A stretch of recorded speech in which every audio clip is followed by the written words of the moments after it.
Well, hello, guys. It is a rainy afternoon, Sunday afternoon here in South Florida. There's something about the rain where it's not like heavy downpours, but a little light rain. Here and come. We kind of have this system that's floating throughout there. And so we have our alternating rain and wind.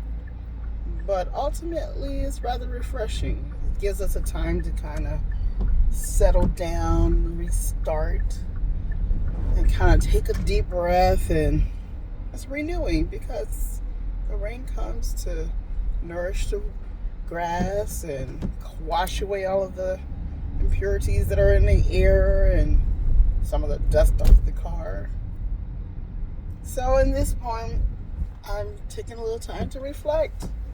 I'm preparing to go to a bridal shower. One of my high school friends is finally tying the knot.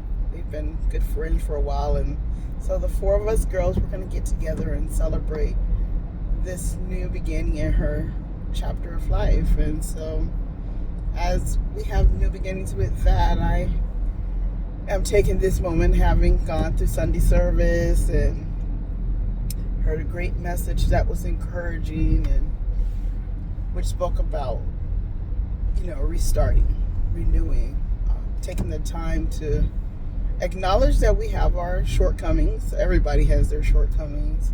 No one's perfect, but also knowing that there is a perfect God, and He took the time to come and experience what we have experienced through His Son Jesus, which is part of the divinity, and so He knows what our struggles are and our shortcomings, and so if He experienced it, then He knows when I have my moments and you have your moments, and He doesn't expect us to be perfect, but to be made perfect through His divinity. And so as I reflect on that today, I am now starting my new kind of moment of reflection through video on my Be Encouraged channel.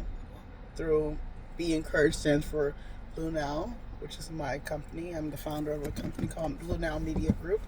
And so I am finding different avenues to kind of share with people. I am a journalist by trade. I'm a graduate of UM. I went to the game last night and they actually won, and I'm very excited about that.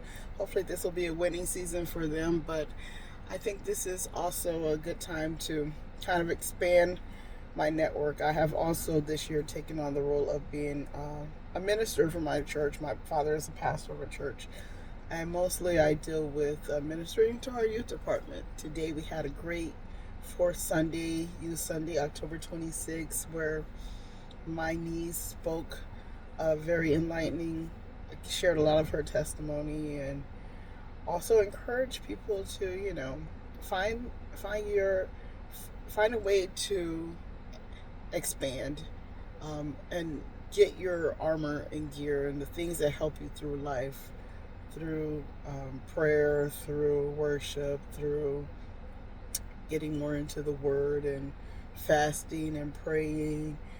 Those things that help lift you up, gives you the tools you need to get through the hard times. I've been through many hard times myself, and sometimes it seems impossible to deal with the trials of today, or even at that moment it can be overwhelming. There are things that come in our life that seems overwhelming at times, but God gives us a lot of tools to help us through the moments. And then when we get on the other side, sometimes after we come through the hard things in life, we forget that we had those hard things in life. And so we go back to our old ways. So it's important to know to keep nurturing those tools that we need to become stronger and help us through those hard times. And take a moment like today when it's raining on and off and it's light drizzle to just pause and reflect and relax and just take a moment to breathe and thank God for the rain that, keeps our grass watered and washes away all of the craziness that's going on, that's in the air, and just kind of gives us a restart. Sometimes we need those storms in our lives to have those restarts and to wash away all the craziness, and so that we can reflect on what's good. So appreciate the storms. enjoy the highlights of life and the low times in life. Um, right now, we have a lot of people that are going through a little bit of bereavement here. Not a little bit. Anytime you go through experience death of those you love, it can, put you in a deep reflective moment. But hopefully, all those who have lost their loved ones will also remember the great times and the memories, and know that we might be from this present age not with each other any longer, but our spirit lives on. There is definitely a life that goes on outside of this, whether, however you choose to believe, but I choose to believe that there's a plan and purpose for our lives, and there's a season for everything. And once this season is over, there are other seasons. And so enjoy the season that you're in. Be thankful, have gratitude in life for even the crazy things that go on in life. And as my motto is, love to live and live to love. And what that means is we gotta love the life we have. We had the opportunity, no matter what we go through. Love the opportunity that you've had to have that experience. A lot of people, they come, they go. Some people live their dreams, some people don't. But live to the fullest.